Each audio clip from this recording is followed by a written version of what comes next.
जय हिंद दोस्तों। हमने देखा है अर्थशास्त्र क्या होता है, अर्थशास्त्र के प्रकार क्या होते हैं, अर्थव्यवस्था क्या होती है और अर्थव्यवस्था के प्रकार कैसे होते हैं। दोस्तों, हमने पिछले लेक्चरों में देखा है कि अर्थव्यवस्था के प्रकार कितने होते हैं।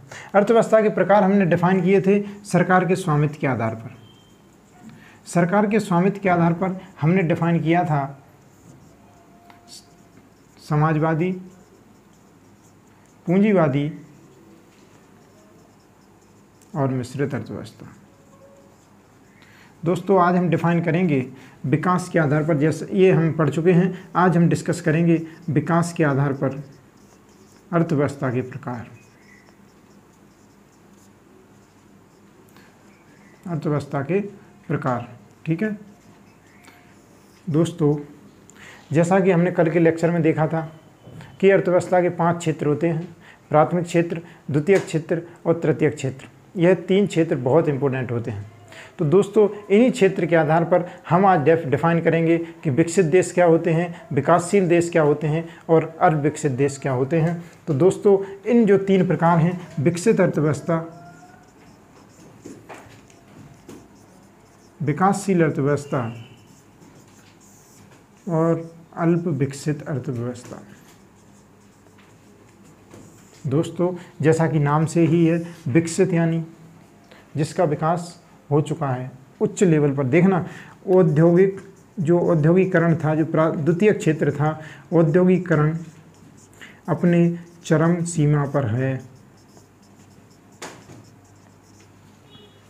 औद्योगिकरण अपने चरम सीमा पर है।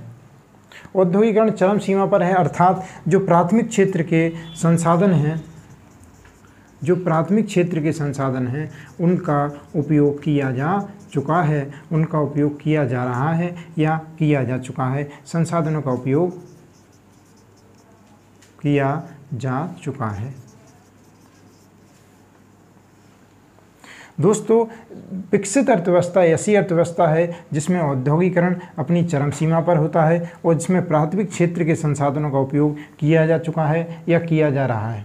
अब जब औद्योगिकरण चरम सीमा पर होगा, अर्थव्यवस्था में उत्पादन होगा कितना, मैक्सिमम, तो इसको उत्पादक से उपभोक्ता तक पहुंचाना भी तो कर्तव्य होगा, और उपभोक्ता तक पहुंचाया जाएगा तो वह होता है सेवा क्षेत्र के माध्यम से, परिवहन, बीमा, बैंकिंग के माध्यम से आपको सेवा दी जाएगी। तो दोस्तों, विकसित अर्थव्यवस्था वह अर्थव्यवस्था होती है जिसमें कि प्राथमिक क्षेत्र और द्वितीयक क्षेत्र का योगदान कम रहता है, लेकिन सेवा क्षेत्र का योगदान अधिकतम होता है। तो 2 डेफिनेशन है जिसमें औद्योगिकरण चरम सीमा पर है और जिस अर्थव्यवस्था की जीडीपी में योगदान, जीडीपी हम आगे डिफाइन करेंगे, जीडीपी में योगदान सेवा क्षेत्र का अधिकतम होता है। यदि आपसे पूछा जाए कि किस अर्थव्यवस्था में सेवा क्षेत्र का योगदान अधिकतम होता है, तो आपका आंसर होगा विकसित अर्थव्यवस्था, अर्थात डेवलप्ड अर्थव्यवस्था। दोस्तों, इसके बाद आती है विकासशील यानी डेवलपिंग, यानी जो विकसित हो रहे हैं। दोस्तों, ऐसी अर्थव्यवस्था में जो औद्योगिकरण है वो देरी से प्रारंभ हुआ है। जैसे भारत है, भारत ऐसी अर्थव्यवस्था है जिसमें औद्योगिकरण 1950-60 के दशक में आरंभ हुआ, आज से लगभग 50 से 60 साल पूर्व। ऐसे में उत्पादन की जो प्रक्रिया है, उत्पादन की प्रणाली है, वह अपने चरम सीमा पर नहीं पहुंच पाई और इस अर्थव्यवस्था में प्राथमिक क्षेत्र के संसाधनों का उपयोग, प्राथमिक क्षेत्र के जो संसाधन हैं उनका उपयोग पूर्णतः हो नहीं पाया या अभी शुरुआती अवस्था में है और हो रहा है। दोस्तों, उसके बाद है द्वितीयक क्षेत्र, अर्थात उद्योगों की स्थापना हो रही है धीरे धीरे और यह देश विकासशील प्रक्रिया से गुजर रहा है। दोस्तों, विकासशील अर्थव्यवस्था में प्राथमिक क्षेत्र के जो संसाधन हैं उनका उपयोग किया जा चुका है, किया जा रहा है और उद्योगों की स्थापना की जा रही है। और सेवा क्षेत्र है, सेवा क्षेत्र का भी इसमें योगदान बढ़ रहा है। लेकिन मुख्यतः देखें तो प्राथमिक और द्वितीयक क्षेत्र का योगदान ज़्यादा है, लेकिन धीरे धीरे सेवा क्षेत्र का योगदान बढ़ रहा है, धीरे धीरे बढ़ रहा है। अधिकतम सेवा क्षेत्र नहीं है, ठीक है, अधिकतम सेवा क्षेत्र इसमें है, मैक्सिमम सेवा क्षेत्र के माध्यम से ही विकसित अर्थव्यवस्था का आधार है। इसमें तीनों क्षेत्रों का योगदान लगभग समान होता है या आगे पीछे होता रहता है। लेकिन इसमें प्राथमिक क्षेत्र का योगदान धीरे धीरे घट रहा है और सेवा क्षेत्र का योगदान धीरे धीरे बढ़ रहा है। विकासशील अर्थव्यवस्था जैसे भारत की अर्थव्यवस्था, बांग्लादेश की अर्थव्यवस्था, इसमें हमने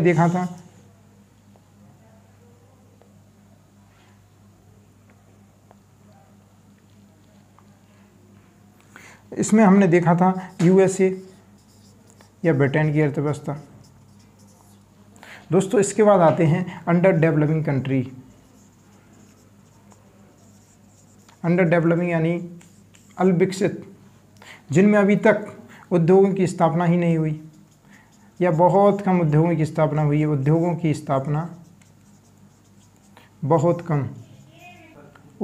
स्थापना बहुत कम हुई है और यह अर्थव्यवस्था पूर्ण रूप से प्राथमिक क्षेत्र पर, पूर्ण रूप से कहूँ तो सामान्यतः ज़्यादातर हिस्से में यह अर्थव्यवस्था प्राथमिक क्षेत्र पर निर्भर होती है। प्राथमिक क्षेत्र पर ज़्यादातर निर्भर है, इसका मतलब क्या, यहाँ उद्योगों की स्थापना कम हुई और जब उद्योगों की स्थापना कम हुई तो सेवा क्षेत्र का योगदान भी इसमें बहुत कम होगा। तो दोस्तों हमने विकास के आधार पर अर्थव्यवस्था के प्रकार देखे कि विकसित अर्थव्यवस्था क्या है, विकासशील अर्थव्यवस्था क्या है, अल्पविकसित अर्थव्यवस्था क्या है। दोस्तों आपको समझ में आ गया होगा। यदि मैं आपसे पूछूं कि सेवा क्षेत्र का न्यूनतम योगदान किस अर्थव्यवस्था में होता है, न्यूनतम मतलब बहुत कम, तो आपका आंसर होगा अल्पविकसित अर्थव्यवस्था। और मैं कहूं सेवा क्षेत्र का योगदान अधिकतम किस अर्थव्यवस्था में होगा, तो आपका आंसर होगा विकसित अर्थव्यवस्था अर्थात डेवलप्ड इकोनॉमी। दोस्तों ये आपको समझ में आ गया होगा। इसके बाद हम बात करेंगे अर्थव्यवस्था की कुछ और प्रकारों की। दोस्तों अब बात करेंगे विश्व के साथ संबंधों के आधार पर अर्थव्यवस्था।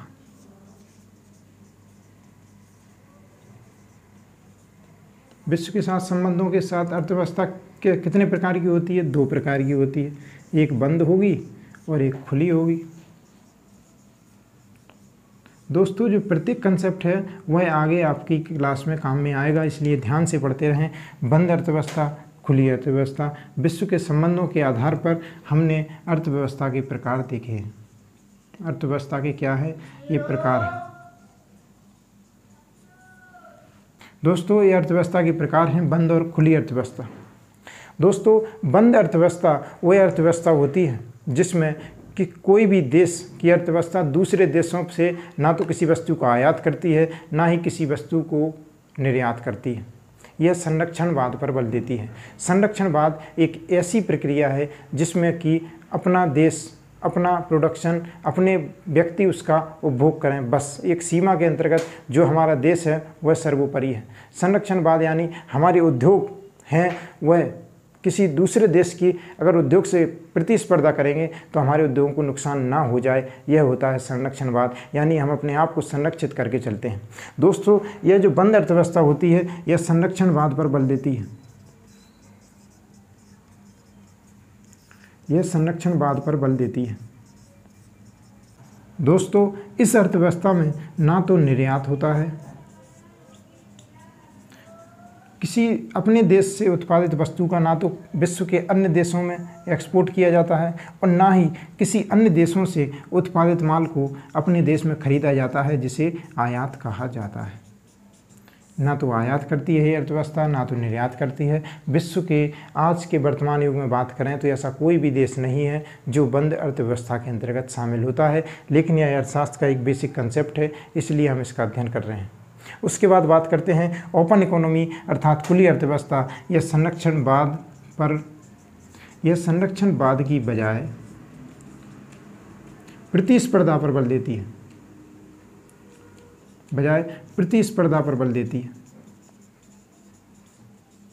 यह क्या कहती है कि हमारे देश आइए उद्योगों की स्थापना करिए, हमारे देश के जो उद्योग हैं आप उससे प्रतिस्पर्धा करिए, जिस प्रकार की भी कीमत निर्धारण होगा उपभोक्ता तक वह पहुंचेगा। यह बिल्कुल भी संरक्षणवाद पर बल नहीं देती खुली अर्थव्यवस्था, वह तो पूर्ण प्रतिस्पर्धा पर बल देती है कि आइए हम आपके देश में जाएंगे, आप हमारे देश में आइए, उद्योगों की प्रतिस्पर्धा करते हैं और उपभोक्ता को जो मैक्सिमम लाभ हो सकता है वह पहुंचाने की कोशिश करेंगे। ऐसी प्रतिस्पर्धा में लाभ कम होता है लेकिन उपभोक्ता की संतुष्टि महत्वपूर्ण हो जाती है, तो ऐसी में उपभोक्ता का भी फ़ायदा होता है और कंपनी भी मल्टीनेशनल कंपनी बन जाती है। तो दोनों का फ़ायदा होता है खुली अर्थव्यवस्था में। इसमें आयात होता है और वस्तुओं का निर्यात भी होता है। दोस्तों आयात नहीं आया समझ में, तो आयात ऐसी प्रक्रिया है जिसमें कोई भी देश अन्य देशों से वस्तु को खरीदता है। क्योंकि ये बार बार टर्म आएगी तो आपको समझना ज़रूरी है कि वस्तु को जब कोई देश अन्य देशों से वस्तु को खरीदता है तो उसको बोला जाता है आयात, इंग्लिश में इंपोर्ट बोला जाता है। और जब अपने देश में उत्पादित वस्तु को अन्य देश को वस्तु बेचता है तो वह निर्यात कहलाता है। निर्यात अर्थात एक्सपोर्ट। ठीक है दोस्तों, इस अर्थव्यवस्था में, खुली अर्थव्यवस्था में आयात और निर्यात दोनों किए जाते हैं, दोनों महत्वपूर्ण भूमिका निभाते हैं। और उसके बाद जो नए कंसेप्ट आएंगे अर्थव्यवस्था में, भुगतान संतुलन या अन्य प्रकार के, तो वह हम आगे डिस्कस करेंगे। बहुत ज़्यादा इंपॉर्टेंट है, आप ध्यान रखिएगा। खुली अर्थव्यवस्था और बंद अर्थव्यवस्था, विश्व के संबंधों के आधार पर हमने अर्थव्यवस्था का क्लासिफिकेशन किया है। इसके बाद एक अन्य और प्रकार हैं अर्थव्यवस्था के।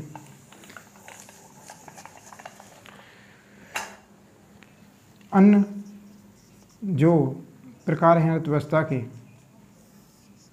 एक हैं प्रथम विश्व के देश, एक हैं द्वितीय विश्व के देश और एक है तृतीय विश्व के देश।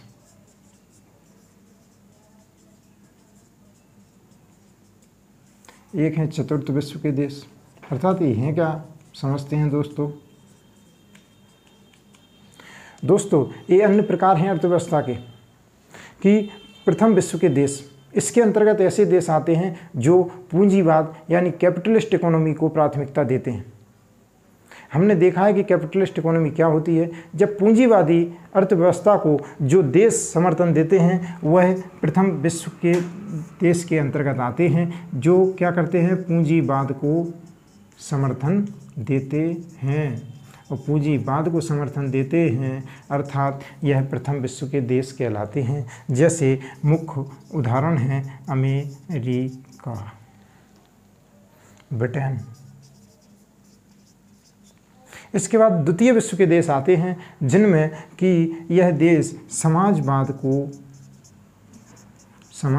को समर्थन देते हैं।